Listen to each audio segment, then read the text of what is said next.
یہاں تک ذکر تھا سیدنا آدم علیہ السلام کی پیدائش سے پہلے کا۔ اب ہم ذکر شروع کرتے ہیں آدم علیہ السلام کا۔ اللہ تعالیٰ فرماتے ہیں وَمَا خَلَقْتُ الْجِنَّ وَالْإِنسَ إِلَّا لِيَعْبُدُونَ، اور میں نے جنوں اور انسانوں کو اپنی عبادت کے لیے پیدا کیا ہے۔ اللہ تعالیٰ نے ہمارے باپ کو کیوں پیدا فرمایا، ہمیں کیوں پیدا فرمایا؟ تاکہ ہم اس کی عبادت کریں، اگرچہ وہ عبادت کا محتاج نہیں، وہ تو بے نیاز ہے، البتہ ہم اس کے محتاج ہیں۔ اس کے اسماء بہترین اور حسین ہیں، وہ عالی شان صفات کا مالک ہے۔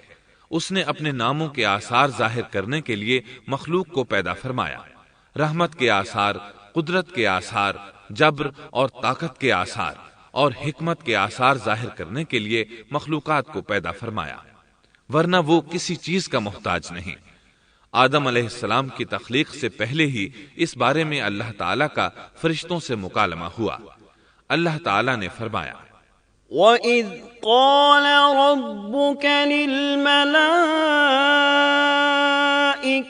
إِنِّي جَاعِلٌ فِي الْأَرْضِ خَلِيفَةً، اور جب تیرے رب نے فرشتوں سے کہا میں زمین میں ایک خلیفہ بنانے والا ہوں۔ خلیفہ سے مراد ہے نائب، اور یہ کہ اس کی نسل میں سے ہر ایک دوسرے کا خلیفہ ہوگا۔ جبکہ سیدنا ابو بکر صدیق رضی اللہ عنہ نبی اکرم صلی اللہ علیہ وسلم کے خلیفہ ہوئے، سو اللہ نے ایک خلیفہ بنانے کا ارادہ فرمایا جو زمین میں حکومت کرے اور اس کو آباد کرے۔ چنانچہ اللہ تعالیٰ نے فرمایا هُوَ أَنشَأَكُم مِّنَ الْأَرْضِ وَاسْتَعْمَرَكُمْ فِيهَا، اللہ تعالیٰ نے تمہیں زمین سے پیدا کیا اور اسی نے اس زمین میں تمہیں بسایا ہے۔ اللہ تعالیٰ کا ارادہ ہوا کہ زمین کو آباد کروائے، جبکہ جن اس قابل نہیں تھے، کیونکہ ان میں اس قدر عقل و دانش نہیں تھی کہ زمین کو پر رونق اور سرسبز و شاداب رکھ سکیں۔ علماء جنات کے بارے میں کہتے ہیں ان کا سب سے بڑا عقل مند جن انسانوں کے 10 سالہ بچے کے برابر عقل رکھتا ہے، اس لیے زمین کو آباد کرنے کی صلاحیت اللہ تعالیٰ نے انسان کو بخشی۔ اللہ نے انسان کو بہترین ڈھانچے اور حسین ترین شکل و صورت سے نوازا، پھر اپنی روح اس میں پھونکی۔ فرشتوں نے اس سے سوال کیا قالوا أتجعل فيها من يفسد فيها ويسفك الدماء ونحن نسبح بحمدك ونقدس لك قال إني أعلم ما لا تعلمون، ایسی مخلوق کو کیوں پیدا کرتا ہے جو زمین میں فساد کرے اور خون بہائے، اور ہم تیری تسبیح، حمد اور پاکیزگی بیان کرتے ہیں۔ اس کے جواب میں اللہ نے فرمایا جو میں جانتا ہوں تم نہیں جانتے۔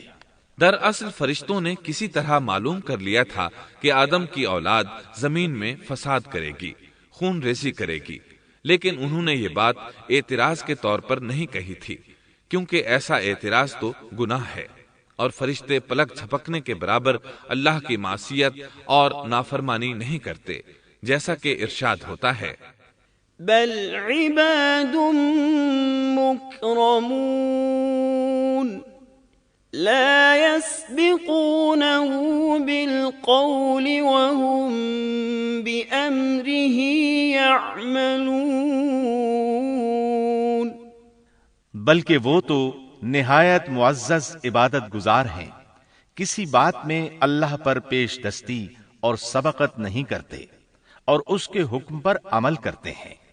اسی طرح ارشاد ہوتا ہے لا يعصون الله ما أمرهم ويفعلون ما يؤمرون، اللہ کے حکم کی نافرمانی نہیں کرتے، بلکہ جو حکم دیا جائے بجا لاتے ہیں۔ اس لیے فرشتوں کا یہ پوچھنا وضاحت طلبی کے لیے تھا۔ وہ تو انسان کے پیدا کرنے کی وجہ پوچھ رہے تھے۔ وہ زمین میں جنات کے اعمال اور کرتوت کا مشاہدہ کر چکے تھے، یعنی اللہ تعالیٰ نے انہیں پیدا کر کے اختیار دیا تو وہ فتنہ و فساد اور فسق و فجور میں مبتلا ہو گئے، اور اب ایک اور مخلوق زمین میں بسائی جا رہی تھی، تو اس بات کا امکان تھا کہ یہ مخلوق بھی ان کے نقش قدم پر چلے۔ اس لیے فرشتوں نے تعجب اور حیرت کی بنا پر یہ سوال کیا تھا، اور پوچھنے کا مقصد یہ تھا کہ کیا یہ بھی جنوں کی طرح ہوں گے؟ اس طرح انہیں یہ خدشہ لاحق ہوا کہ شاید ان سے اللہ کی عبادت میں کوتاہی یا کمی واقع ہوئی ہے، جس کی وجہ سے اللہ کو نئی مخلوق پیدا کرنا پڑی۔ اس لیے ان کی بات میں یہ بھی تھا کہ ہم تیری حمد اور ثنا بیان کرتے ہیں۔ بہرحال ان کے سوال کے دو مقصد تھے۔ کیا یہ جنوں کی طرح فساد کرنے والی قوم ہے؟ کیا ہم سے تیری عبادت میں کوتاہی ہوئی ہے؟ اس پر اللہ تعالیٰ نے فرمایا، جو میں جانتا ہوں وہ تم نہیں جانتے۔ اس موقع پر فرشتوں کے ذہنوں میں ایک اور بات بھی آئی۔ وہ آپس میں کہنے لگے کہ اللہ تعالیٰ جو بھی مخلوق پیدا کرے گا وہ ہم سے زیادہ معزز اور عالم نہیں ہو سکتی۔ یعنی جب فرشتوں نے باقی مخلوقات کا جائزہ لیا، مثلا آسمان، زمین، پہاڑ، جن، چوپایوں وغیرہ کا، تو انہوں نے سوچا یہ ہم سے زیادہ مرتبے والی نہیں ہے، لہذا یہ مخلوق بھی پیدا ہو رہی ہے تو یہ ہم سے زیادہ مرتبہ نہیں رکھتی۔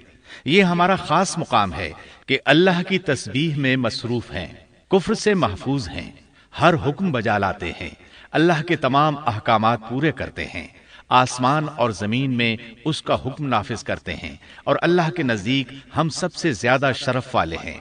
لہذا اگر یہ نئی مخلوق انسان بھی پیدا ہو جائے تو کیا ہوا، ہم سے زیادہ معزز اور علم والی تو نہیں ہوگی۔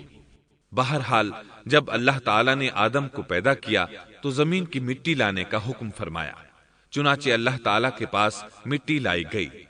امام ترمذی، ابن حبان اور امام احمد رحمت اللہ علیہم نے ایک حدیث بیان کی ہے جس کے الفاظ کچھ یوں ہیں: ان اللہ تعالی خلق آدم من قبضة قبضها من جميع الارض فجاء بنو آدم على قدر الارض فجاء منهم الأحمر والأبيض والأسود وبين ذلك والسهل والحزن والخبيث والطيب۔ اللہ تعالیٰ نے آدم علیہ السلام کو مٹی کی ایک مٹھی سے پیدا فرمایا۔ اس مٹی کو اللہ تعالیٰ نے پوری زمین سے اٹھوایا تھا۔ یہی وجہ ہے کہ آدم کی اولاد زمین کے لحاظ سے ہی ظہور پذیر ہوئی۔ بعض سرخ رنگ کے ہیں تو بعض سیاہ اور بعض سفید، اور کچھ اس کے درمیان میں ہیں۔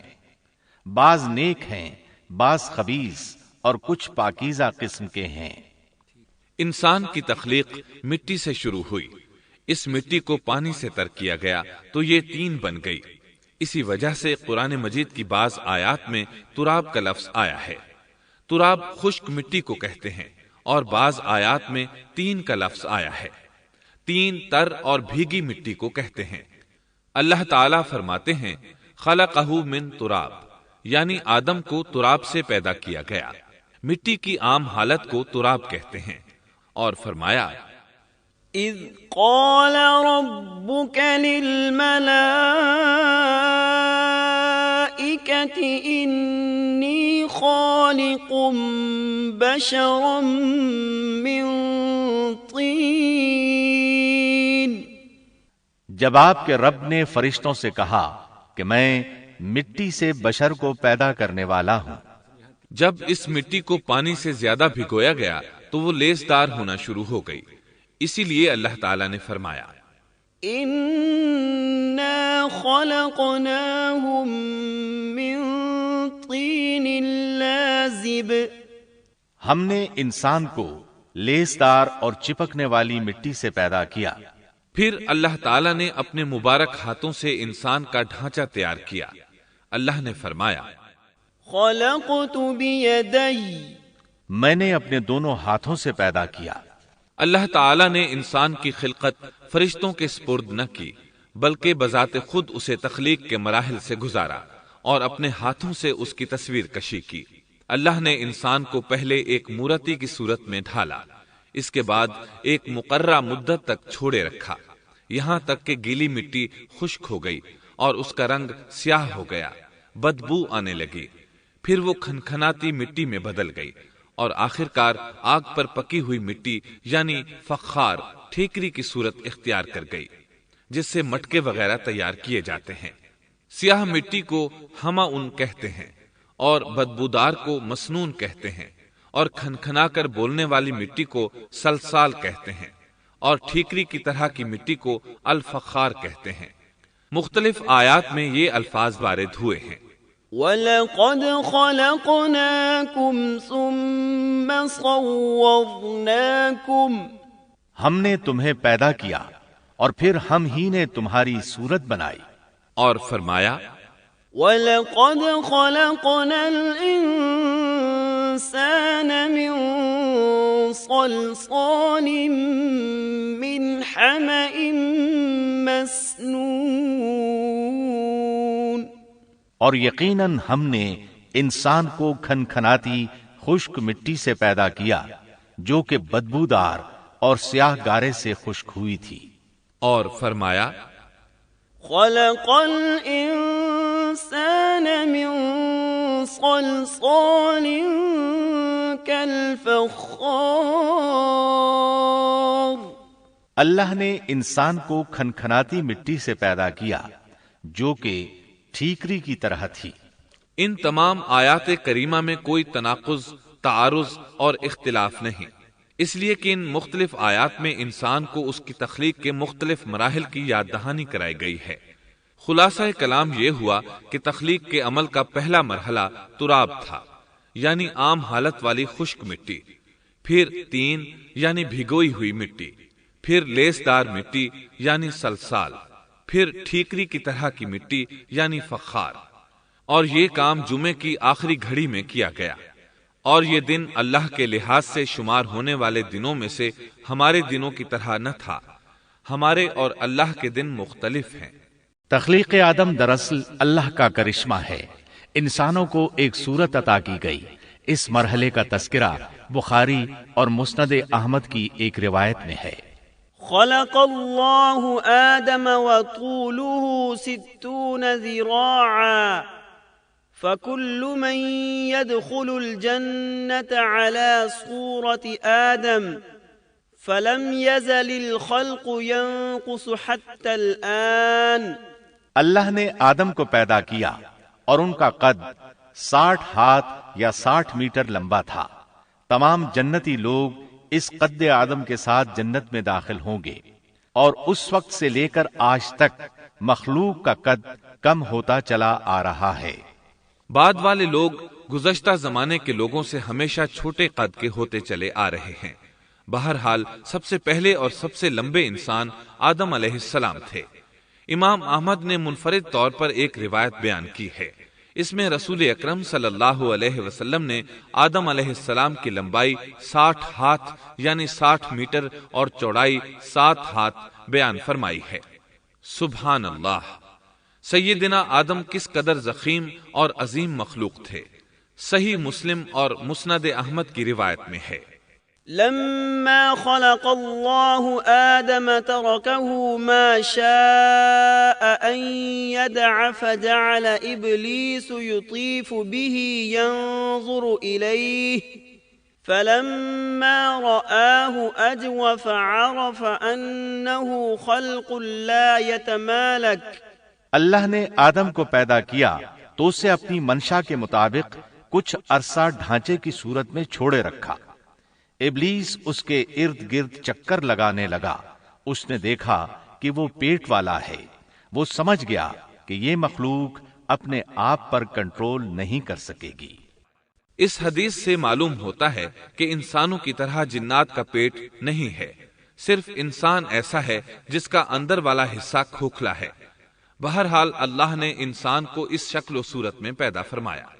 احادیث مبارکہ میں آدم علیہ السلام اور ابلیس ملعون کا قصہ تفصیل سے بھی موجود ہے اور مختصر بھی۔ مثلا تفسیر تبری میں سیدنا عبداللہ بن عباس رضی اللہ عنہما سے روایت ہے، اللہ تعالیٰ نے آدم علیہ السلام کی مٹی کا حکم دیا، مٹی لائی گئی۔ اللہ تعالیٰ نے آدم علیہ السلام کو لیسدار اور بدبودار سیاہ مٹی سے پیدا فرمایا، اور یہ کام اللہ نے اپنے مبارک ہاتھوں سے کیا۔ آدم 40 راتیں مجسمے کی صورت میں پڑے رہے، جسم موجود تھا لیکن روح نہیں تھی۔ ابلیس آتا، اس ڈھانچے کو ٹھوکر لگاتا تو جسم سے ایسی آواز نکلتی جیسے خالی مٹکے پر ہاتھ مارنے سے نکلتی ہے۔ اسی لیے اللہ نے بھی فرمایا ہے کہ وہ کھنکھناتی مٹی سے پیدا کیے گئے۔ آدم علیہ السلام میں روح ڈالنے سے پہلے ایک مرتبہ فرشتوں کا ان کے پاس سے گزر ہوا تو وہ کچھ گھبرا سے گئے۔ ابلیس کو تو بہت زیادہ گھبراہٹ کا سامنا کرنا پڑا۔ وہ گزرتے ہوئے ٹھوکر مارتا اور کہتا، تجھے کسی خاص مقصد کے لیے پیدا کیا گیا ہے۔ یہ کہہ کر وہ آدم کے منہ میں داخل ہو جاتا اور کمر کے راستے باہر آ جاتا اور فرشتوں سے مخاطب ہو کر کہتا، اس سے گھبرانے کی کوئی ضرورت نہیں۔ اگر مجھے اس پر مسلط کر دیا گیا تو میں یقیناً اسے ہلاکت میں ڈال دوں گا، اور اگر اسے مجھ پر مسلط کر دیا گیا تو بلا شبہ میں اس کی نافرمانی کروں گا۔ اندازہ کیجئے وہ تعجب کر رہا ہے کہ انہیں کیوں پیدا کیا گیا ہے۔ اس کی آدم علیہ السلام سے دشمنی کس قدر پرانی ہے، گویا ابتدا ہی سے یہ عداوت پر ڈٹ گیا تھا۔ بہرحال اللہ نے آدم میں روح پھونکی۔ اس مضمون کو قرآن مجید میں جا بجا ذکر کیا گیا ہے۔ اللہ تعالیٰ فرماتے ہیں، فَإِذَا سَوَّيْتُهُ وَنَفَخْتُ فِيهِ مِن رُّوحِي فَقَعُوا لَهُ سَاجِدِينَ۔ جب میں اس کو ٹھیک ٹھاک کر لوں اور اس میں اپنی روح پھونک دوں تو تم سب اس کے سامنے سجدے میں گر پڑنا۔ ایک اور جگہ فرمایا، ان مثل عیسیٰ عند اللہ کمثل آدم خلقه من تراب ثم قال له كن فيكون۔ اللہ تعالیٰ کے نزدیک عیسیٰ علیہ السلام کی مثال ہو بہو آدم علیہ السلام کی مثال ہے۔ اللہ نے انہیں مٹی سے بنا کر کہا ہو جا، وہ ہو گئے۔ اللہ نے آدم علیہ السلام کو مٹی سے پیدا کیا، اپنے ہاتھوں سے بنایا، پھر اس میں روح پھونکی۔ اس کا مفصل بیان احادیث میں موجود ہے۔ جب ان میں روح پھونکی گئی اور ابتدا میں روح جیسے ہی سر کے اندر داخل ہوئی، آدم علیہ السلام کو چھینک آ گئی۔ فرشتوں نے آدم علیہ السلام سے کہا، الحمدللہ کہیے۔ انہوں نے کہہ دیا۔ اللہ کی اس تعریف کے جواب میں اللہ تعالیٰ نے فرمایا، رحمک ربک، یعنی تجھ پر تیرا رب رحم فرمائے۔ سبحان اللہ، اللہ ذوالجلال والاکرام نے آدم علیہ السلام میں روح مکمل ہونے سے پہلے ہی انہیں اپنی رحمت سے سرفراز فرما دیا۔ بہرحال جب روح ان کی آنکھوں میں داخل ہوئی اور انہوں نے جنت کے پھلوں کو دیکھا تو ان میں غور و فکر کرنے لگے۔ جب روح پیٹ میں داخل ہوئی تو کھانے کی طلب محسوس ہوئی۔ ابھی روح ٹانگوں تک پہنچی نہیں اور کھانے کی خواہش پہلے ہی محسوس ہونے لگی۔ اس جلد بازی اور عجلت کی وجہ سے اللہ تعالیٰ نے فرمایا، خلق الانسان من عجل۔ انسان جلد باز مخلوق ہے۔